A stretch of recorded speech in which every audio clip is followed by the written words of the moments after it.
ఓం గణేశాయ నమః. శ్రీ సాయినాథాయ నమః. శ్రీ సాయి సచ్చరిత్ర 4వ అధ్యాయం. యోగీశ్వరుల కర్తవ్యము. భగవద్గీత 4వ అధ్యాయమున 7-8 శ్లోకములందు శ్రీకృష్ణ పరమాత్ముడు ఇట్లు సెలవిచ్చి ఉన్నారు. ధర్మము నశించినప్పుడు, అధర్మము వృద్ధి పొందినప్పుడు నేను అవతరించెదను. సన్మార్గులను రక్షించుటకు, దుర్మార్గులను శిక్షించుటకు, ధర్మస్థాపన కొరకు యుగయుగములందు అవతరించెదను. ఇది భగవంతుని కర్తవ్య కర్మ. భగవంతుని ప్రతినిధులకు యోగులు, సన్యాసులు అవసరము వచ్చినప్పుడల్లా అవతరించి ఆ కర్తవ్యమును నిర్వర్తించెదరు. ద్విజులకు బ్రాహ్మణ, క్షత్రియ, వైశ్య జాతుల వారి హక్కులను అపహరించినప్పుడు, మతగురువులను గౌరవించక అవమానించినప్పుడు, ఎవరునూ మతబోధలను లక్ష్యపెట్టనప్పుడు, ప్రతివాడును గొప్ప పండితుడునని అనుకున్నప్పుడు, జనులు నిషిద్ధాహారములకు అలవాటు పడినప్పుడు, మతం పేరుతో కాని పనులు చేయనప్పుడు, వేర్వేరు మతముల వారు తమలో తాము కలహించినప్పుడు, బ్రాహ్మణులు సంధ్యావందనం మానునప్పుడు, సనాతనులు తమ మతాచారములు పాటించనప్పుడు, ప్రజల ధనధార సంతానములే జీవిత పరమార్థముగా భావించి మోక్ష మార్గమును మరచునప్పుడు, యోగీశ్వరులు ఉద్భవించి వారి వాక్కాయ కర్మలచే ప్రజలను సవ్య మార్గమున పెట్టి వ్యవహారములను చక్కదిద్దుదురు. వారు దీపస్తంభముల వలె సహాయపడి మనము నడపవలసిన సన్మార్గములను, సత్ప్రవర్తనములను నిర్దేశిస్తారు. ఈ విధముగానే నివృత్తి, జ్ఞానదేవుడు, ముక్తాబాయి, నామదేవు, జానాబాయి గోనాయి, ఏకనాథుడు, తుకారాము, నరహరి, నర్సీబాయి, సజన్ కా సాయి, సాంవత్మాలి, రామదాసు మొదలగు గల యోగులను తదితరులను వేర్వేరు సమయములందు ఉద్భవించి మనకు సవ్యమైన మార్గమును చూపిరి. అట్లే సాయిబాబా కూడా సకాలమందు షిరిడి చేరిరి. షిరిడి పుణ్యక్షేత్రము. అహ్మద్నగర్ జిల్లాలోని గోదావరి నది ప్రాంతంలో చాలా పుణ్యతమములు ఏలయన అచ్చట అనేకులు యోగులు ఉద్భవించిరి, నివాసము చేసిరి. అట్టివారిలో ముఖ్యులు జ్ఞానేశ్వర మహారాజు. షిరిడి అహ్మద్నగరు జిల్లాలోని కోపర్గాం తాలూకాకు చెందినది. కోపర్గాం వద్ద గోదావరి దాటి షిరిడీకి పోవలెను. నది దాటి 3 కోసులు పోయినచో నేమగాం వచ్చును. అచ్చటికి షిరిడీ కనిపించును. కృష్ణా తీరమందు గల గానగాపురము, నరసింహవాడి, ఔదుంబర్ మొదలగు గల పుణ్యక్షేత్రముల వలె షిరిడీ కూడా గొప్పగా పేరుగాంచినది. పండరీపురమునకు సమీపముననున్న మంగళవేధ యందు భక్తుడగు దామాజీ, సజ్జనగడ యందు సమర్థ రామదాసు, నర్సోబాచివాడి యందు శ్రీ నరసింహ సరస్వతి స్వామి వర్ధిల్లినట్లే శ్రీ సాయినాథుడు షిరిడిలో వర్ధిల్లి దానిని పవిత్రమునర్చెను. సాయిబాబా రూపురేఖలు. సాయిబాబా వలననే షిరిడి ప్రాముఖ్యం వహించినది. సాయిబాబా ఎట్టి వ్యక్తియో పరిశీలిద్దాము. వారి కష్టతరమైన సంసారమును దాటి జయించిరి. శాంతియే వారి భూషణము. వారు జ్ఞానమూర్తులు.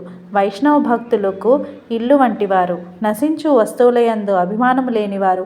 భూలోకమందు గాని స్వర్గలోకమునందు గాని గల వస్తువులయందు అభిమానము లేనివారు. వారి అంతరంగము అద్దము వలె స్వచ్ఛమైనది. వారి వాక్కులు నుండి అమృతము స్రవించుచుండెను. గొప్పవారు, బీదవారు వారికి సమానమే. మాన అవమానములను లెక్కించిన వారు కారు. అందరికీ వారు ప్రభు. అందరితో కలిసిమెలిసి ఉండేడివారు. ఆటలు గాంచెడివారు, పాటలను వినుచుండెడివారు. ప్రపంచమంతా మేలుకొన్నప్పుడు వారు యోగనిద్రయందు ఉండేడివారు. లోకం నిద్రించినప్పుడు వారు మెలకువతో ఉండేడివారు. వారి అంతరంగము లోతైన సముద్రం వలె ప్రశాంతము. వారి ఆశ్రమము, వారి చర్యలు ఇదమిత్తముగా నిశ్చయించుటకు వీలుకానివి. ఒకచోటనే కూర్చుండునప్పటికీ ప్రపంచమందు జరుగు సంగతులన్నీ వారికి తెలియను. వారి దర్బారు ఘనమైనది. నిత్యము 100 కొలది కథలు చెప్పునప్పటికీ మౌనము తప్పెడివారు కాదు. ఎల్లప్పుడూ మసీదు గోడకు ఆనుకొని నిలుచువారు. లేదా ఉదయము, మధ్యాహ్నము, సాయంత్రము లెండి తోట వైపు గాని చావడి వైపు గాని పచారు చేయుచుండెడివారు.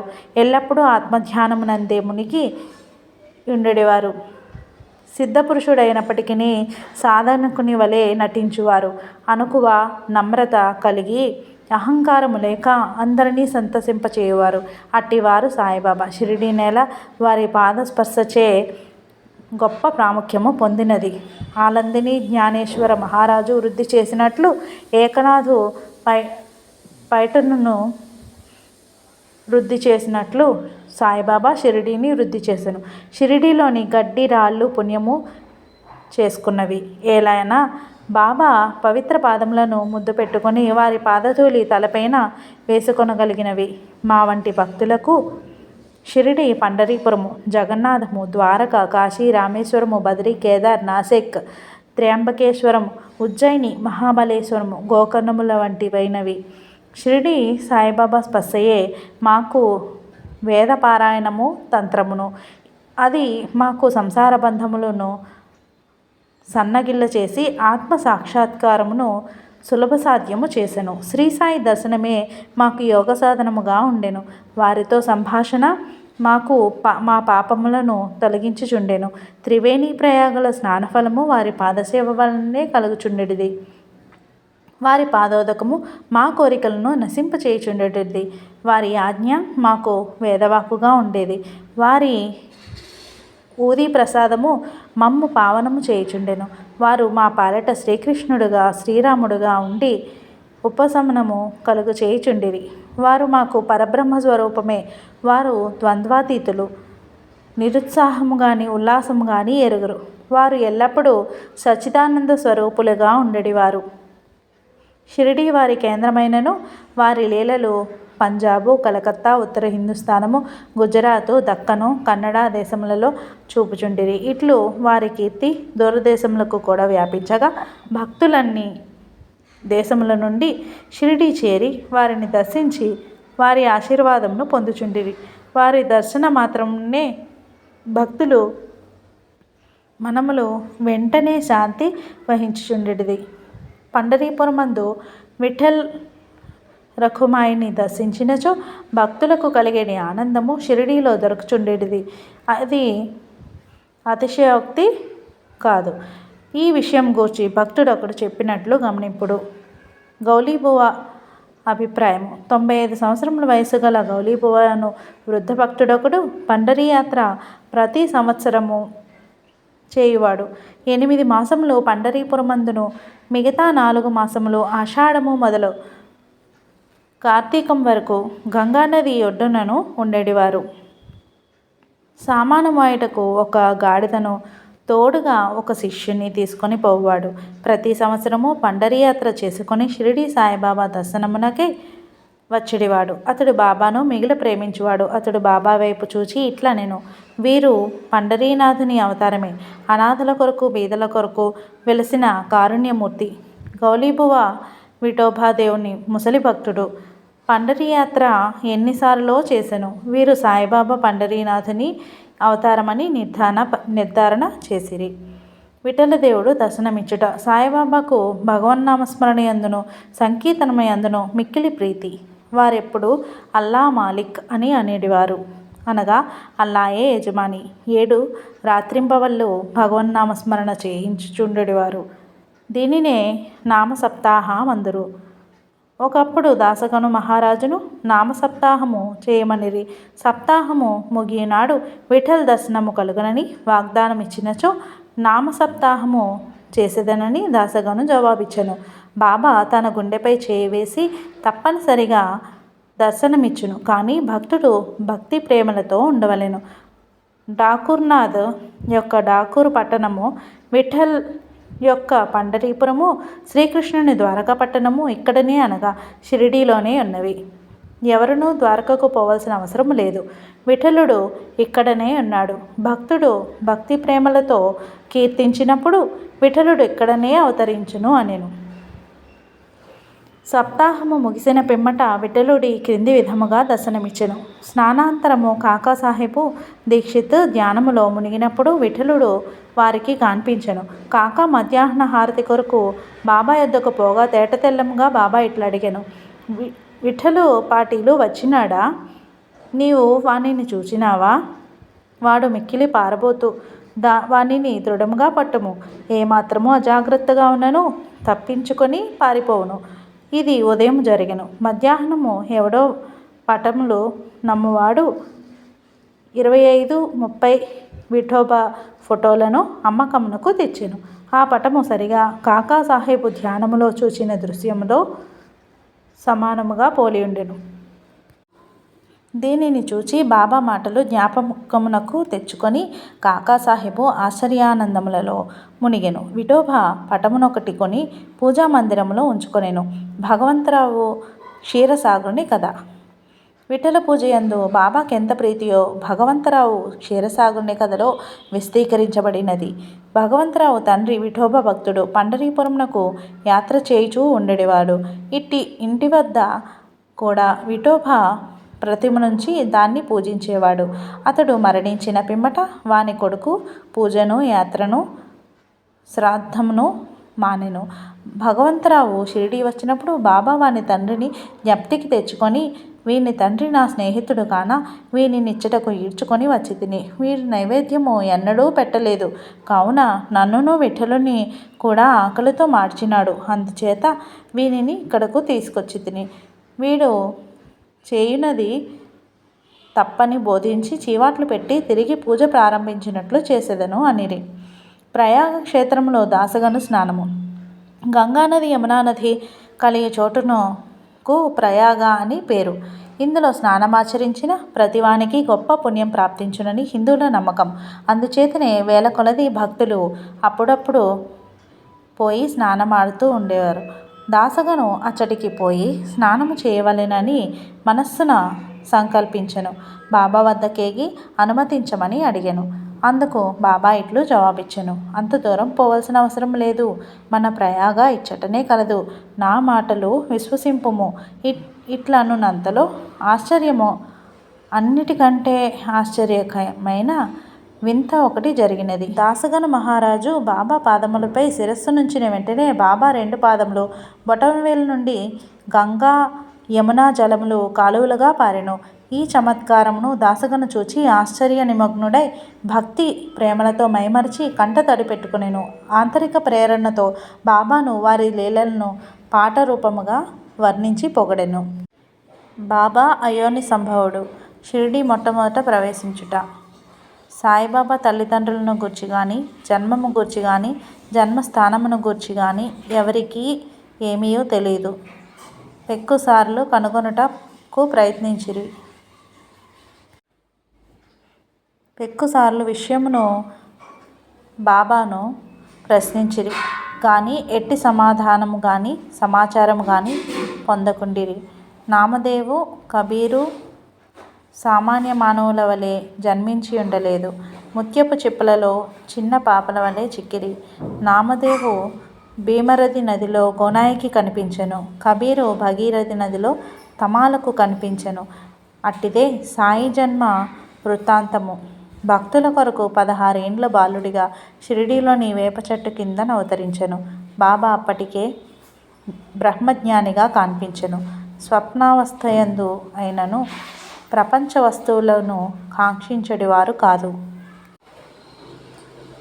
మాయను తన్నెను. ముక్తి బాబా పాదములకు సేవించుచుండెను. నానా చౌదారు తల్లి మిక్కిలి ముసలిది. ఆమె బాబానిట్లు వర్ణించినది: ఈ చక్కని చురుకైన అందమైన కుర్రవాడు వేప చెట్టు కింద ఆసనములోని ఉండెను. వేడిని చలిని లెక్కింపక అంతటి చిన్న కుర్రవాడు కఠిన తపమాచరించుట, సమాధిలో మునుగుట చూసి ఆ గ్రామీణులు ఆశ్చర్యపడిరి. రాత్రియందు ఎవరికి భయపడువాడు కాదు. చూచిన వారు ఆశ్చర్య నిమగ్నులై ఈ చిన్న కుర్రవాడు ఎక్కడ నుండి వచ్చినాడని అడగసాగిరి. అతని రూపు ముఖలక్షణములు చాలా అందముగా ఉండెను. ఒక్కసారి చూచిన వారు ఎల్లరూ ముగ్ధులగుచుండిరి. ఆయన ఎవరింటికి పోకుండెను. ఎల్లప్పుడూ వేప చెట్టు కిందనే కూర్చొనివాడు. పైకి చిన్న బాలుని వలె కనిపించినప్పటికీ చేతలను బట్టి చూడగా నిజముగా మహానుభావుడే. నిర్వ్యామోహము రూపుదాల్చిన అతని గూర్చి ఎవరికీ ఏమీ తెలియకుండెను. ఒకనాడు ఖండోబా దేవుడొకని ఆదేశింపగా, ఈ బాలుడు ఎవరని ఎవరయ్యుండునని ప్రశ్నించిరి. వాని తల్లిదండ్రులు ఎవరని అడిగిరి. ఎచ్చటి నుండి వచ్చినాడని అడిగిరి. ఖండోబా దేవుడు ఒక స్థలమును చూసి గడ్డపారను తీసుకొని వచ్చి ఇటుకలు వాని దిగువ వెడల్పు రాయి ఒకటి కనిపించెను. అచ్చట 4 దీపములు వెలుగుచుండెను. ఆ సందు ద్వారా పోగా ఒక భూగృహము కూడా కనిపించెను. అందులో గోముఖ నిర్మాణములు, కర్రబల్లలు, జపమాలలు కనిపించెను. ఆ బాలుడచ్చట 12 సంవత్సరములు తపస్సును అభ్యసించనని ఖండోబా చెప్పెను. పిమ్మట కుర్రవాణిని ఈ విషయములు ప్రశ్నించగా వారులను మరిపించుచు అది తన గురుస్థానమనియు వారి సమాధి అచ్చట కలదు కావున దానిని కాపాడవలెననియు చెప్పెను. వెంటనే దానిని ఎప్పటివలే మూసివేసిరి. అస్వస్థ ఉదుంబర వృక్షముల వలె ఈ వేప చెట్టును పవిత్రముగా చూచుకొనుచు బాబా ప్రేమించువారు. షిరిడీలోని భక్తులు మహల్సాపతియు దీనిని బాబా యొక్క గురువుగారి సమాధి స్థానమని భావించి సాష్టాంగ నమస్కారములు చేసెదరు. 3 బసలు వేప చెట్టును దాని చుట్టూనున్న స్థలమును హరివినాయక సాఠే అనునాడు వాడు కొని సాటేవాడ అను పెద్ద వసతిని గట్టించెను. అప్పట్లో షిరిడీకి పోయిన భక్త మండలికి ఇది ఒక్కటియే నివాస స్థలము. వేప చెట్టు చుట్టూ అరుగు ఎత్తుగా కట్టిరి. మెట్లు కట్టిరి. మెట్ల దిగువన ఒక గూడు వంటిది కలదు. భక్తులు మండపంపై ఉత్తరం ముఖముగా కూర్చునిదరు. ఎవరి ఇచ్చట గురువారము శుక్రవారం ధూపం వేయుదురో బాబాకు కృప వల్ల సంతోషంతో ఉండేవారు. ఈ వాడ చాలా పురాతనమైనది కావున మరమ్మతునకు సిద్ధముగా ఉండెను. తగిన మార్పులు మరమ్మతులు సంస్థానం వారు చేసిరి. కొన్ని సంవత్సరముల పిమ్మట ఇంకొకటి దీక్షిత్ వాడ అను పేరుతో కట్టిరి. న్యాయవాది కాకాసాహెబ్ దీక్షిత్ ఇంగ్లాండ్కు పోయెను. అచ్చట రైలు ప్రమాదమున కాలు కుంటుపడెను. అది ఎంత ప్రయత్నించినను బాగుగాలే. తన స్నేహితుడగు నానాసాహెబ్ చాందోర్కర్ షిరిడీ సాయిబాబాను దర్శించమని సలహా ఇచ్చెను. 1909 సంవత్సరంలో కాకా బాబా వద్దకు పోయి కాలు కుంటితనము కన్నా తన మనస్సులోని కుంటితనమును తీసివేయమని బాబాను ప్రార్థించెను. బాబా దర్శనమాత్రమున అమితానందభరితుడై షిరిడీలో నివసించుటకు నిశ్చయించుకొనెను. తన కొరకును ఇతర భక్తులను పనికి వచ్చినట్లు ఒక వాడను నిర్మించెను. 12వ నెల 1910వ సంవత్సరం తారీఖున ఈ వాడ కట్టుటకు పునాది వేసిరి. ఆనాడే 2 ముఖ్యమైన సంఘటనలు జరిగెను. ఒకటి, దాదాసాహెబు కాబడ్డేకు తన ఇంటికి పోవుటకు బాబా సమ్మతి దొరికెను. 2, చావడిలో రాత్రి హారతి ప్రారంభమయ్యెను. దీక్షిత్ వాడ పూర్తి కాగానే 1911వ సంవత్సరంలో శ్రీరామనవమి సమయమందు శాస్త్రోక్తముగా గృహప్రవేశము జరిపిరి. తరువాత కోటీశ్వరుడును నాగపూరు నివాసియగు బుట్టి మరి ఒక పెద్ద రాతిమేడను నిర్మించెను. చాలా ద్రవ్యము దీని కొరకు ఖర్చు పెట్టెను. ద్రవ్యమంతయు దానికై సవ్యముగా వినియోగపడెను. ఎలయనగా బాబాగారి భౌతిక శరీరం అందులో సమాధి చేయబడినది. దీనినే సమాధి మందిరము అందురు. ఈ స్థలంలో మొట్టమొదట పూల తోట ఉండెను. ఆ తోటలో బాబాయే తోటమాలిగా మొక్కలను నీళ్లు పోయిట మొదలుగునవి చేసేవారు. ఇట్లు 3 వాడాలు కట్టబడెను. అంతకు ముందిచ్చట ఒక్క వసతి గృహము కూడా లేకుండెను. అన్నిటికంటే సాటేవాడ చాలా ఉపకరించుచుండెను. ఓం నమో శ్రీ సాయినాథాయ. 4వ అధ్యాయం సంపూర్ణం. మరలా తిరిగి 5వ అధ్యాయంలో కలుద్దామండి. శ్రీ సాయి సచ్చరిత్ర చదువరులకు ఇది షేర్ చేయగలరు. ధన్యవాదములు.